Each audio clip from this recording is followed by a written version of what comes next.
everyone. We are here to kick off the second season of Leading from the Library, our Future Ready Librarian podcast series. And I couldn't be more happy to have my dear friend Karyn Lewis joining me today. Hi, Karyn. Hello, hello. It's so good to talk to you today. And I was just telling Karyn that I'm sitting here watching a blizzard outside in Iowa, and she is in usually sunny Texas. So why don't you tell us where you're from and what you do? All right. Hi, my name is Karyn Lewis. I am the junior high librarian in Katy, Texas. I have had about 4 years at elementary school, and this is going on my 5th year in middle school. And so I am so excited to be starting, just doing lots of great things here in Katy, Texas.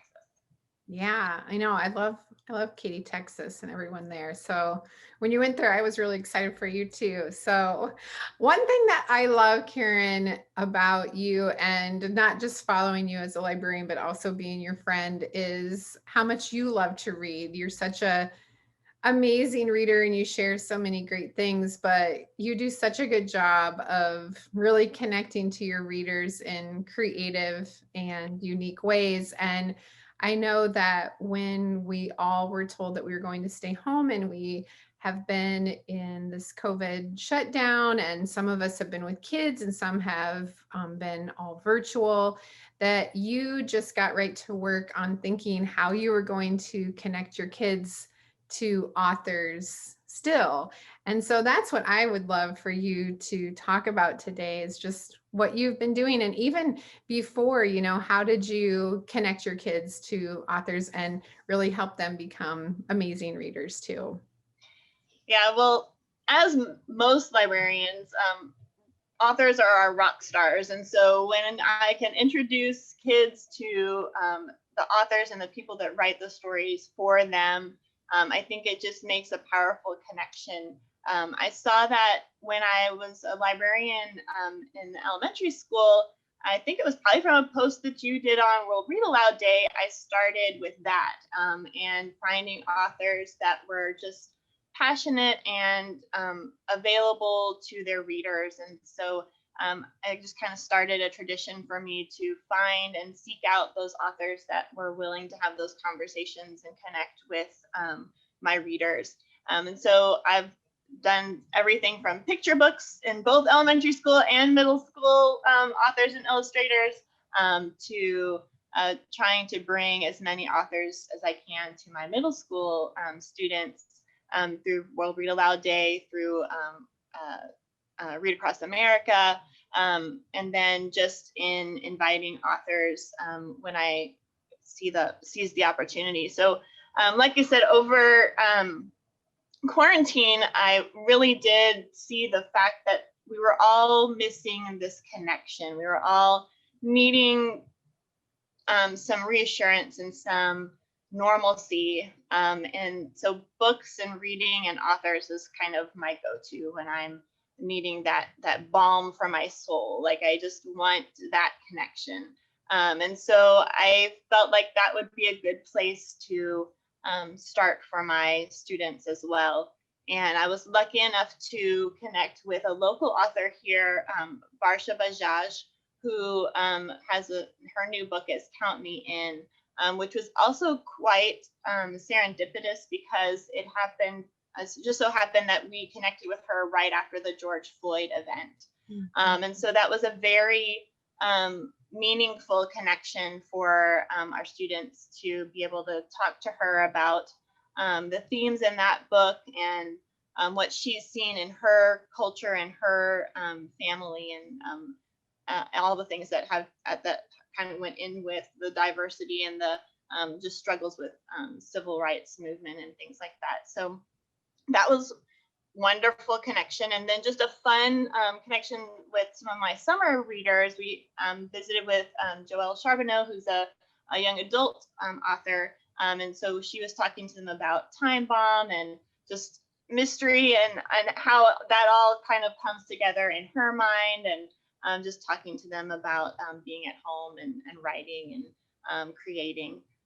So that's kind of where it started. And so when we were getting ready to come back to school here, we started offering some face-to-face sessions starting in September here in Katy. And so we had that blended face-to-face and virtual kind of classes. But there were authors who were wanting to connect to students, especially since they had new books coming out and they had projects that they were working on, and they wanted to kind of be able to have that audience to share it with. So we had hosted Jennifer Neilsen a couple of years ago, and she reached out, I believe through Twitter, and said, I have a new book in the False Prince series. I really want to share it with students. And so I contacted her, and she said, of course, I would love to talk to your students again. And we had a fabulous time with both our virtual and our face-to-face students joining in on that Zoom call. She gave us a tour of her office, and that's been the greatest thing about these Skype and Zoom connections with authors, is that they can show kids what it really looks like to be an author, and like that real world writing and what it looks like and what their daily life is and where they work and all of those things. So that's so fun for the kids to be able to see. And what I love about those events that we've been able to kind of facilitate is that it really does spark something in our students. They either get started about how they want to write or what stories they have that they want to share, and that just empowers them. There's so many authors that, like, as they're finishing our visits, just say, everything that you have as a story, as something, is worth writing down. Don't ever think that your ideas are not worth anything, because every story that we can tell is worth, writing it down and sharing it with somebody. So I love that Jennifer Neilsen has done that. Abby Cooper is great about sharing those kinds of things. Every author will tell the kids that. So it's wonderful for them to kind of own that and have that experience.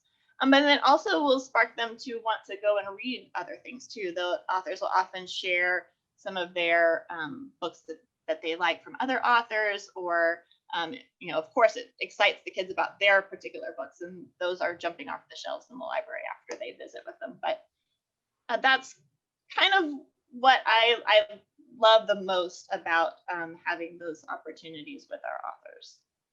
I know, it's so neat because kids, they see authors so many times, especially, I mean, we have been Skyping with authors for years. And I remember in the beginning, it was like just something that felt so abstract, even to me as a librarian. But when you start doing this with kids, they see the authors too as not just like these rock stars, but as friends and mentors as well. And I think that's been one of the neatest things for me, is just how willing authors and illustrators and even people in the publishing field, how open and receptive they are to connecting with our kids and helping us, create these readers and get them engaged and inspired and excited about reading not only their books, but just others' books and writing and really looking at themselves as readers too. So that has been just so rewarding for me as a librarian, as a teacher. I know. And at first it does feel overwhelming because of, all of the technology aspects of it. You have to find the right times and the scheduling. But I mean, for me, it's always worth it in the end.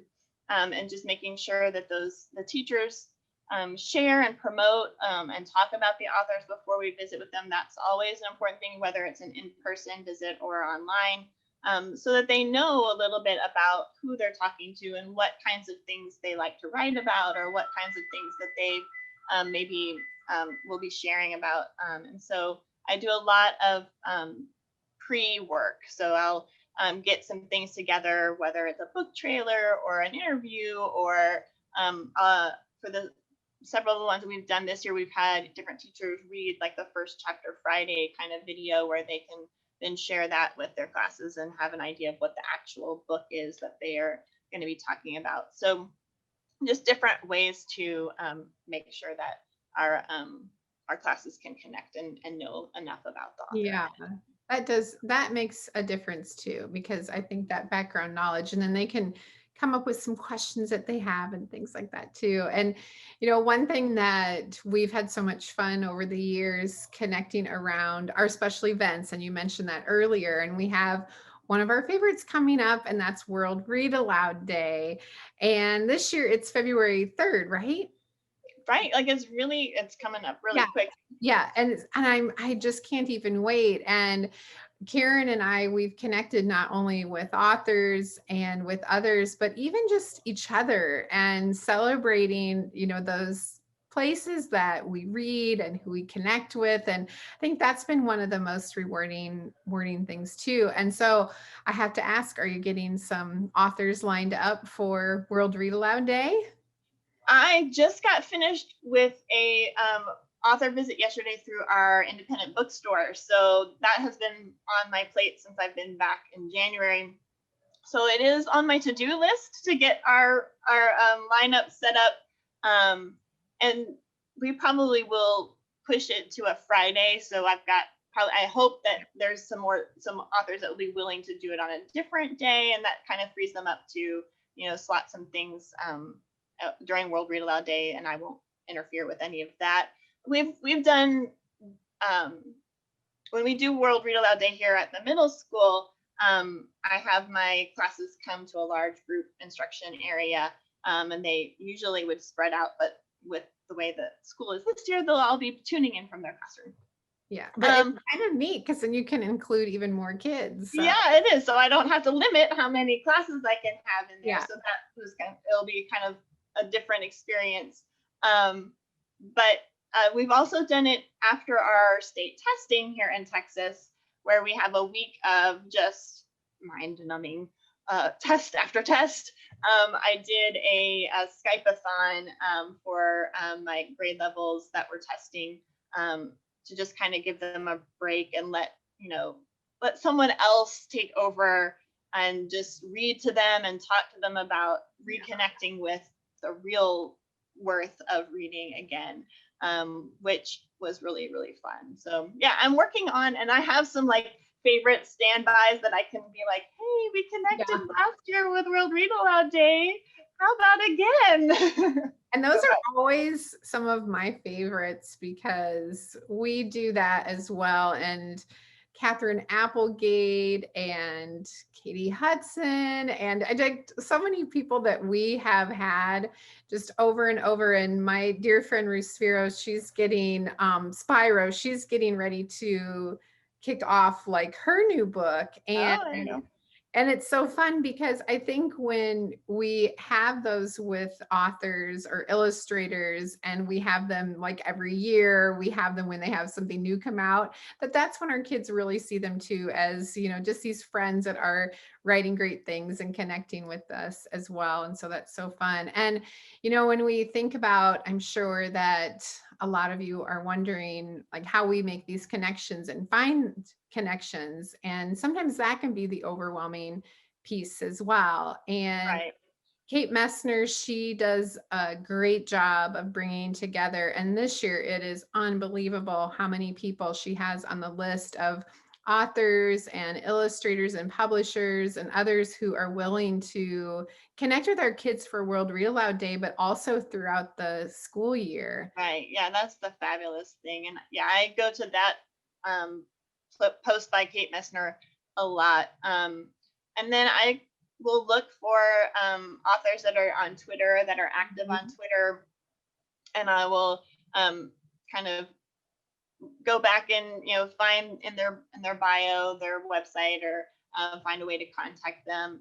Many of them will respond if you just message them on Twitter. And so I've made some connections that way as well. And then of course, like I said, our independent bookstore here, Blue Willow Bookshop, is a fabulous resource. They connect us with authors all the time and are bringing us great authors and illustrators all year long. Yeah, and even though it does take, a little bit of time and effort just to organize these, it is just so worth it. And sometimes I'm surprised at how easy it is too, because one time one of my friends, I can't remember now who said that to me, and it was so Michael Buckley did. We were presenting together somewhere at the same conference, and he said, like, we're on Twitter because we want to be and we want to connect with all of you. They don't have to be. And I think, Right. don't ever be afraid to reach out, because the worst they can say is, no, thank you. But most of the time they want to connect too, because they're writing for all of our wonderful kids. And Yes, so it it's is so true. so worth it. It is. Yeah, yeah. The work that you put into it, you see like tenfold in the kids' responses and in the connections that they make. So it's probably my favorite part of being a librarian. Love that too. And another place that I just want to mention, we used to have Skype in the classroom where we could go and they have these great weekly events, and Skype in the classroom has now merged with Flipgrid. And so it's part of the Discovery Library. And they have just really great things that they're offering every Wednesday. It's 12 Central, like our time, and they are free events, and they do a great job too of recording and curating those. But then they have a lot of connections with like Capstone and Penguin and other publishers where you can connect through them as well. And so just another really good place to make some of those connections for your kids. And we offer those to our learners who are at school, but also, if we have remote learners, we can send those links home to them so they can tune in as well. So that's been I'm very thankful for their resources too that they That have. is great. Yeah, I need to be more vigilant about watching for those. I know that was a new thing that's come out this year, that kind of a shift in where to look. So yeah. Yes, I know. So many places. Well, I can't wait to connect with you. And I hope we get to connect for World Read Aloud Day. And thank you for all of your tips and the things that you have done just to celebrate your readers, but also just reading. And I'm really thankful for everything that you share. Well, thanks for this opportunity. And if anybody needs any tips or tricks of how to do it or how to run it, I'm happy to answer those as well. So reach out to me. Um, I'm on Twitter. So my Twitter handle is KTLewis14. So find me there and connect with me. Yeah, thank you. Thank you so much. And thank you everyone for joining us. And we can't wait to have you tune in again. Bye, Karyn. Bye. Thanks.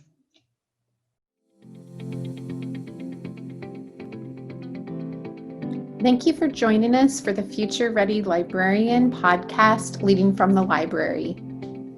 I would like to also thank our sponsor, Follett Learning, for their amazing continued support.